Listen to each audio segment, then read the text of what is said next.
Hello, dear participants of today's discussion. I, Dr. Abhishek Jaiswal, welcome you in the Hindu editorial analysis. Today, we are going to see three important topics. The first is on juvenile court, second is on birth certificate, and the third is very important and current one is on the NASA and the images that is released by it.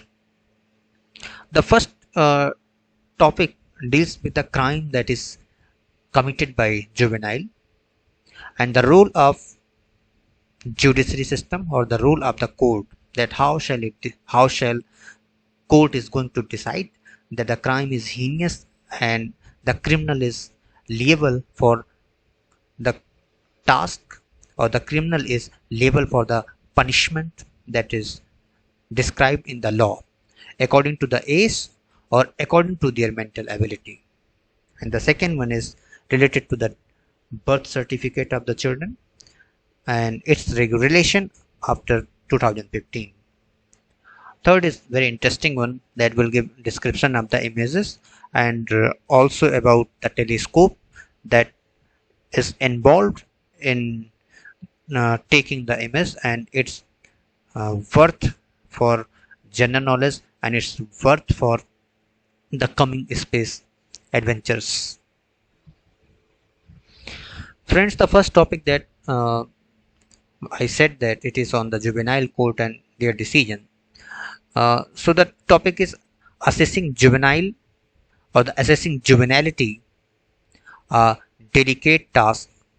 It is set by Supreme Court.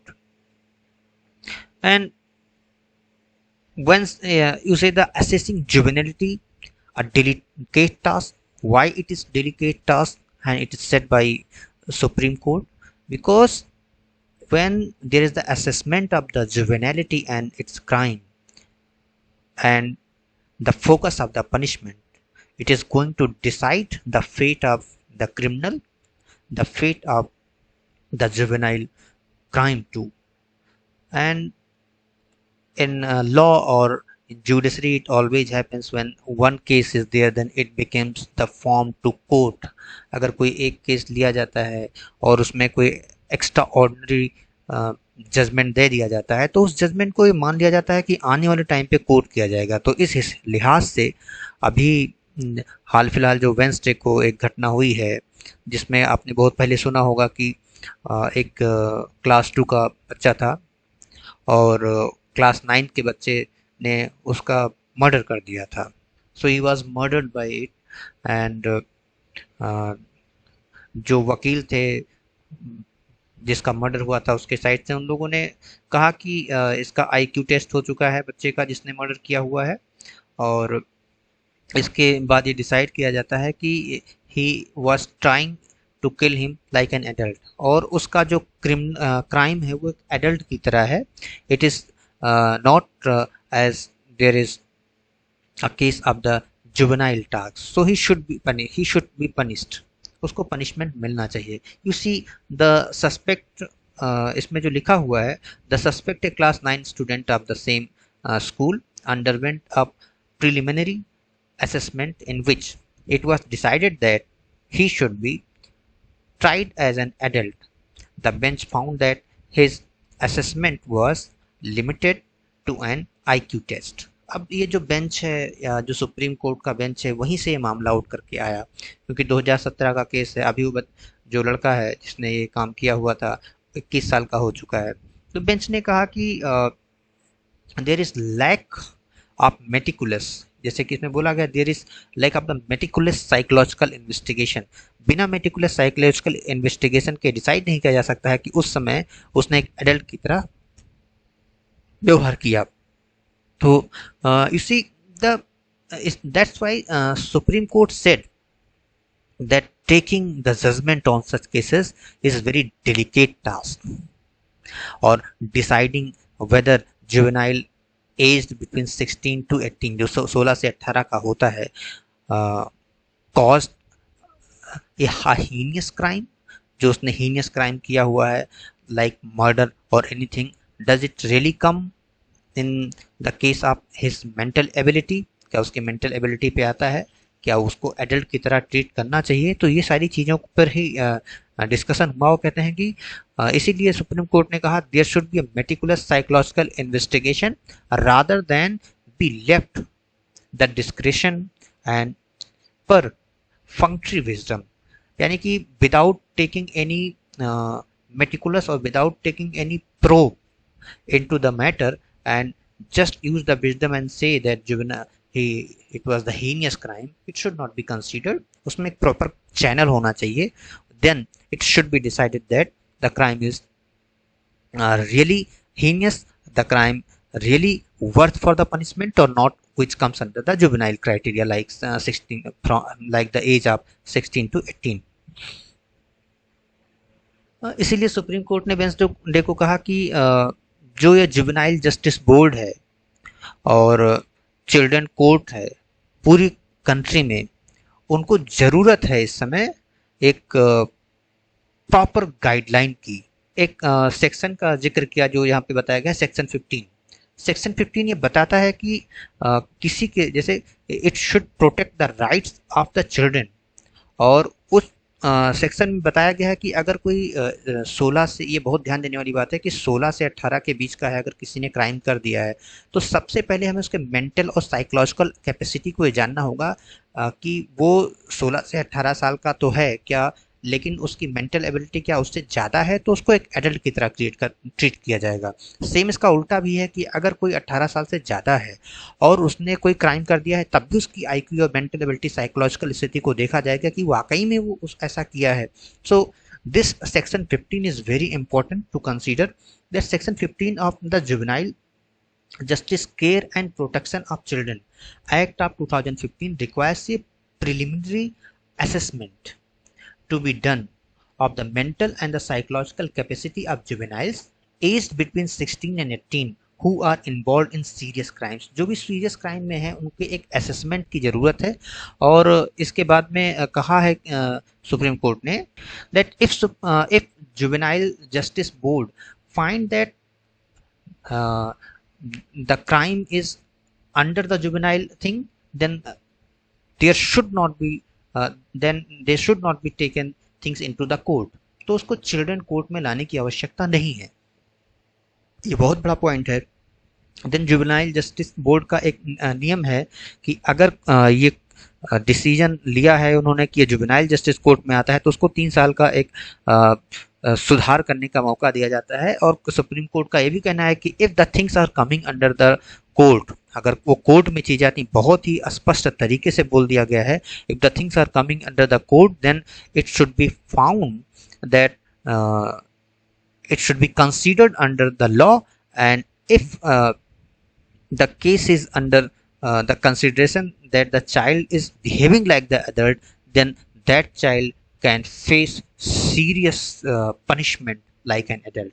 जो adult का एक punishment है वो भी उसको face किया जा सकता है। इसको आप देख सकते हैं, कहते हैं on the other hand if the board decides to refer the case of the children court for the trial as an adult, the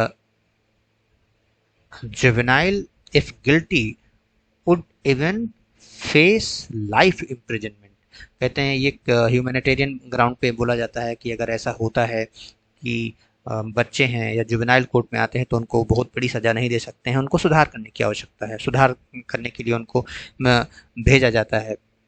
लेकिन कोर्ट ने एक बहुत स्पष्ट कर दिया है कि अगर ये कोर्ट में मामला आता है, जुवेनाइल जो बोर्ड है, the juvenile justice board find it suitable to refer to the court, then the case should be considered as a crime, and if it is proven that the child or the juvenile is guilty, then that person or that child can face life imprisonment, उसको life imprisonment भी मिल सकता है। अब एक discussion इसमें दो और चीज़ें हैं जो हम देख सकते हैं। मेंटल कैपेसिटी, आज के टाइम पे अगर चीज़ों को देखा जाए तो जैसे पिछले कई बार हो चुका है, जो वोटिंग एज लिमिट था वो कम किया गया, पहले 21 साल था फिर 18 साल किया गया। अभी जो शादी का एज है वो कम और ज़्यादा किया जा रहा है। Why? Because the ability, human mental ability is increasing. तो इसमें बोला गया है कि the report of the preliminary assessment decides the germane question of transferring the case of a child between 16 and 18 years of the age to the children's court. अब ये if the question is germane, if it is genuine, अगर वाकई में juvenile court को लगता है कि question genuine है, देन ही that they should transfer it to the children court. अगर उनको चिल्ड्रन कोर्ट में इस चीज़ को भेजना ही भेजना चाहिए अगर 16 से 18 के बीच में आता है। और ये कैसे डिसाइड होगा? How are they going to take it that they should send or the shift the case in children court? ये ऐसा हुआ कि बाई डिसाइडिंग अ गाइडलाइन, उन्होंने कहा कि अभी हमारे कोर्ट में लगता है कि it is expedient that what one should be done. यानी कि अभी ये पूरी तरह से क्लियर नहीं है, एक्सपीडियंट है, वैग है कि it appears expedient that appropriate and specific guidelines are put in place। अभी एक पूरी गाइडलाइन ही नहीं दी गई है कि ऐसे केसेस में जहाँ पे एक चिल्ड्रन एडल्ट की तरह बिहेव करता है उसको क्या करना चाहिए। That is not clear. So Supreme Court said that there is a need that there should be proper guideline for that. और इस चीज़ को बनाने के लिए एक पूरी जो अभी हमारे समय में अभी जो चीज़ें अवेलेबल है उसको थोड़ा सुधार करने की ज़रूरत है। एक असेसमेंट की ज़रूरत है और इसमें पूरी तरह से एक सिस्टमेटिक चीज़ों को डेवलप करना चाहिए। और इसमें उन्होंने बोला कि there is mandatory that there should be psychologist, there should in the team there should be psychologist and psychological workers इसमें होने चाहिए हु कैन रियली जज द मेंटल एबिलिटी और the psychological state of the criminal who is under the juvenile case from 16 to 18 के बीच में जो आता है, इस चीज़ को जाना जा सके। और ये अभी जो हमारे जस्टिस दिनेश माहेश्वरी और विक्रम नाथ ने हैं, ये वेंसडे को ही ये चीज़ें ऑब्जर्व हुई तो इन लोगों ने बोला हुआ है। और जो हमारा अपेक्स कोर्ट है, अपेक्स कोर्ट मीन्स द जो सुप्रीम कोर्ट है, उसका जजमेंट इसमें ये आया कि केस को डिसमिस कर दिया, dismissing the appeal bye CBI कि इसको एक एडल्ट की तरह क्रिएट करना चाहिए। तो उन्होंने कहा कि there is lack of the meticulous psychological investigation in this case, so it needs the proper investigation. After that they will consider it, test the IQ level, test the psychological state.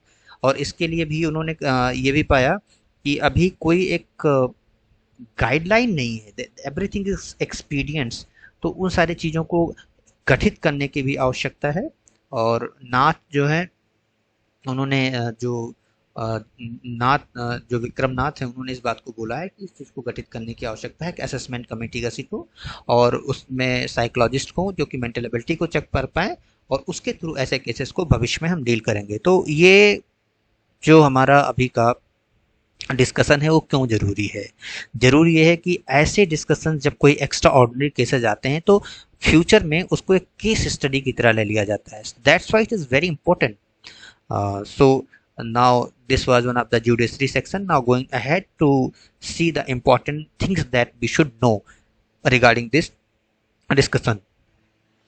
जैसे हमने देखा कि हमने इसमें section 15 discuss किया, तो section 15 जो juvenile justice act है वो क्या करता है ये आप जानिए कि section 15 of the juvenile justice JJA जो आपका जुवेनाइल जस्टिस एक्ट है provides that a child between the age of the 16 to 18 can be tried as an adult if he she has committed a heinous offense। अगर उसने heinous offense या कोई बहुत ही बड़ा crime किया है तो उसको एक एडल्ट की तरह ट्रीट किया जा सकता है, उसको सजा भी वैसी मिलनी चाहिए।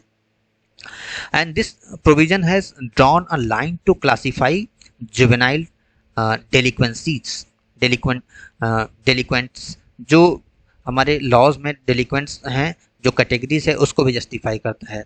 And one is below the age of the 16 and the other is above this age and other is above this age, so he should also be considered under section 15। Section 15 का काम यही है कि they should take a proper probe, बहुत अच्छे से इसको check करके ये देखना होगा कि the crime is heinous and juvenile is under the surveillance of the punishment. और इसी चीज़ को थोड़ा सा और अच्छे से करने के लिए जो साइकोलॉजिकल असेसमेंट की बात की गई है हमारे जो अपेक्स कोर्ट यानी कि सुप्रीम कोर्ट ने, so this is something that is important and we should read what is section 15। Moving ahead for the next information that is related to the childbirth certificate. You see that birth certificate is very important, and these days, and birth certificates is the main thing where our new education policy will play an important role when there is a time of the admission, because things have been changed in NEP 2020. So we will find that birth certificate is going to play a crucial role। और birth certificate के लिए जितने लोगों ने भी इस चीज़ को देखा होगा तो there is an advance system, हम इसी पे बात करने जाते हैं। कह रहे हैं कि post 2015 birth certificates on DigiLocker. दो चीज़ों को हम इसमें देखेंगे। First, what is the CRS, that is civil registration system, what is DigiLocker, and how many states in India are there who follows uh, the system DigiLocker, who follow the system DigiLocker and follow the system of CRS। तो अभी क्या है कि before 2015 जो 2015 के पहले की चीज़ें थी, everything was manual and sometime it happens that many people are there who do not know their exact date of birth, exact time, but this issue is solved after 2015, and it is found that those who are born after 2015, their records should be registered in civil registration system and it should be protected by DigiLocker. अब सबसे बड़ी बात आती है कि digi locker क्या है। Digi locker को जानना जरूरी इसलिए भी है because this is government, that is government run mobile application, यानी कि बहुत सारे एप्लीकेशन हैं, there is a lot of app, but you see there is a government there is government run mobile application है जिसमें कि जिसको हम डिजी ऐप के नाम से जानते हैं। इसमें जब भी आप रजिस्ट्रेशन करेंगे you need to, this is like the document bank, we just need to register there and we can preserve and save all your documents and can reach any time. तो ये तो इसका जनरल एक feature है, लेकिन DigiLocker और birth certificate की क्या बात है। तो बर्थ सर्टिफिकेट को हम उसमें अगर डाउनलोड करके रजिस्टर करके देख देते हैं तो we can download it any time on that will be available like other documents that are there। and DigiLocker की बात करें तो DigiLocker के थ्रू अभी जो हमारे मोबाइल और लैपटॉप बटे हुए हैं तो it played a very crucial role when people are registering and find one more thing that जो आपका ये सिविल रजिस्ट्रेशन सिस्टम है वो और कौन सा काम करता है। एंड एक जगह पर तो इसने बर्थ सर्टिफिकेट की बात करी और जो हमारा डेथ सर्टिफिकेट होता है जिसकी ज़रूरत पड़ती है कभी भी, so it also covers the death certificates, birth it controls the count of the death and birth। so it is there that CRS, that is civil registration system, is an online system for registration of the birth and deaths under the operational control of the centre, जो हमारे centre में रहेगा। अब इसका discussion करने के बाद ये भी जाने कि कौन कौन सा ऐसा स्टेट है जो उसको फॉलो करता है। तो you see the things that are highlighted like they follow like there is Himachal Pradesh, Jharkhand, Madhya Pradesh, Maharashtra, Odisha, Tamil Nadu, Tripura, Uttarakhand, Uttar Pradesh and West Bengal. they all register on the CRS। और कुछ ऐसे भी स्टेट हैं जो CRS का भी इस्तेमाल करते हैं और अपना उनका सिस्टम है, जैसे कि Gujarat, Chhattisgarh, Rajasthan, Punjab, Nagaland, Mizoram, Meghalaya, Kerala, Karnataka, Goa, Arunachal Pradesh, Andhra Pradesh. And they follow their own system and they also register on the portal. लेकिन कुछ जैसे एक और भी है, कुछ ऐसे भी हैं जो टेरिटरी, जैसे जिनको यूनियन टेरिटरीज बोला जाता है, they register only on this portal through the central portal, like Andaman and Nicobar Islands, Chhattisgarh, uh, correct the information, that is Chandigarh, Dadra, Nagar Haveli, Daman and Diu. अब कौन से ऐसे स्टेट हैं जो बिल्कुल भी इसका इस्तेमाल नहीं करते हैं? जो हमारा सीवीआर है, सॉरी जो हमारा सीआरएस है, लाइक सिविल रजिस्ट्रेशन सिस्टम है, उसको बिल्कुल भी इस्तेमाल नहीं करते। They are Delhi, Lakshadweep, Pondicherry, Jammu and Kashmir. They have their own system and they follow it. तो ये एक इम्पॉर्टेंट इन्फॉर्मेशन है that we really need to have, जिसमें दो तीन चीज़ें हमें समझ। पहला कि CVR that is civil, CRS that is civil registration system। दूसरा है जो डिजी लॉकर है। तो डिजी लॉकर एक एप्लीकेशन है जो गवर्नमेंट के थ्रू रन किया जा रहा है, और उसमें हम सारे डॉक्यूमेंट्स को रख सकते हैं। इवन वी कैन सेव और documents, that is educational documents and what ever, and you can find it out. और अब दूसरी एक बात आई है कि देर आर सम स्टेट्स, कुछ ऐसे स्टेट्स हैं, हमें जानना चाहिए कि वो हमारे सिविल रजिस्ट्रेशन सिस्टम को फॉलो करते हैं और अपना, जैसे कि पहला बताया गया। दूसरा है कुछ सिविल रजिस्ट्रेशन सिस्टम को फॉलो करते हैं, अपना भी फॉलो करते हैं।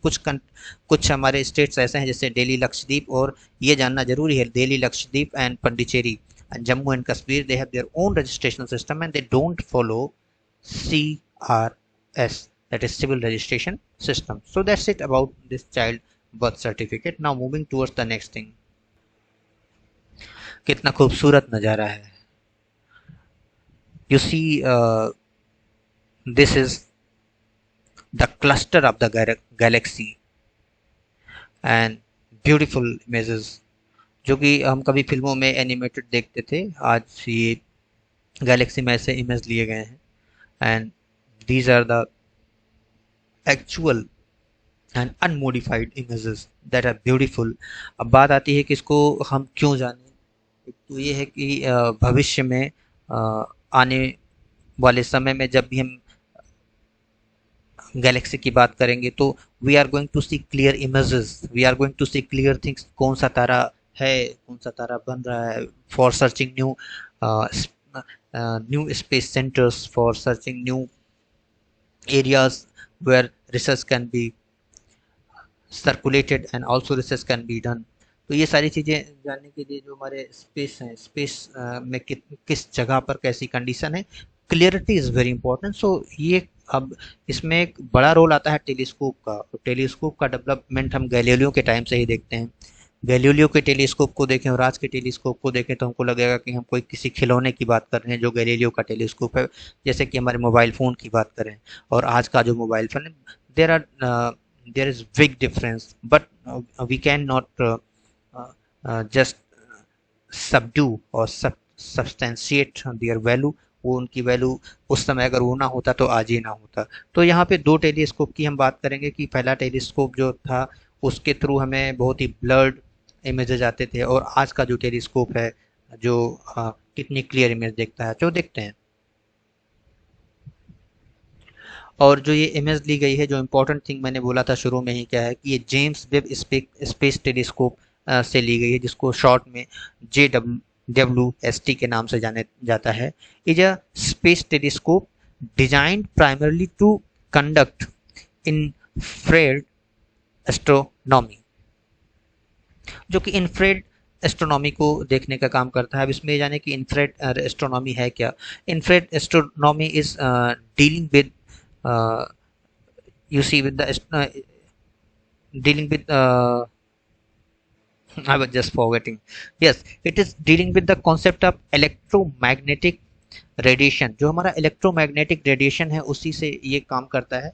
and we can just see that inferred astronomy refers to an area of the astronomy where astronomers observe and analyze light from the universe that falls within the inferred wavelength range। and astronomers analyze light, इसमें light के माध्यम से ये देखा जाता है कि images कितनी क्लियर हैं. So this is really important to see that James Webb space telescope is very advanced and this is the largest optical telescope. ये इस समय का सबसे लार्जेस्ट ऑप्टिकल टेलीस्कोप है, जैसा कि हम यहाँ पर देख सकते हैं, इन स्पेस. और इसके पहले क्या होता था कि हम हबल स्पेस टेलीस्कोप से चीज़ों को देखते थे. And Hubble scope telescope was also great and you see that often referred as HST. इसको HST के नाम से, हबल के नाम से जानते हैं. ये is a space telescope that was launched into low earth orbit in 1990. ये 1990 में लॉन्च किया गया था and still it is working. It was not the first space telescope. ये बात आपको जानना चाहिए कि पहला स्पेस टेलीस्कोप नहीं है, इसके पहले भी काम किया गया है. अब दो चीज़ें हैं. आजकल ट्विटर पे बड़ा ट्रेंड हो रहा है कि जो हबल के इमेज हैं और जो आपके जेम्स वेब स्पेस टेलीस्कोप के इमेजेस हैं, इन दोनों को लेकर के कि पहले का इमेज ऐसा था, अभी का ऐसा है. So this is something that people tag this days, और ये आजकल के चलन में है. तो ये क्यों इम्पोर्टेंट है, इसमें दोनों चीज़ों के जो दोनों हमारे टेलीस्कोप हैं उन चीज़ों को जानना ज़रूरी है कि how both are working on different phase. And infrared astronomy क्या है, इस चीज़ को भी थोड़ा सा ज़रूर रिसर्च करने पढ़ लें कि it is working on the light and how light falls on the universe and when light falls on the universe it takes images. इसका एक मेन यही काम है. I think that today's discussion is very worthwhile. और जो हमने discussion किया उसको थोड़ा सा शॉर्ट कर लेते हैं बस एक मिनट में. पहले हमारा जो डिस्कशन चला वो था कि that was related to the juvenile system, ki how to decide juvenile system, and there is a need of meticulous analysis and assessment of the psychological stage of the juvenile who is in 16 to 18. उसके लिए section 15 की बात की गई, जो कि juvenile right को, heinous crime को देखता है, उसके राइट को कम्पैक्ट करता है.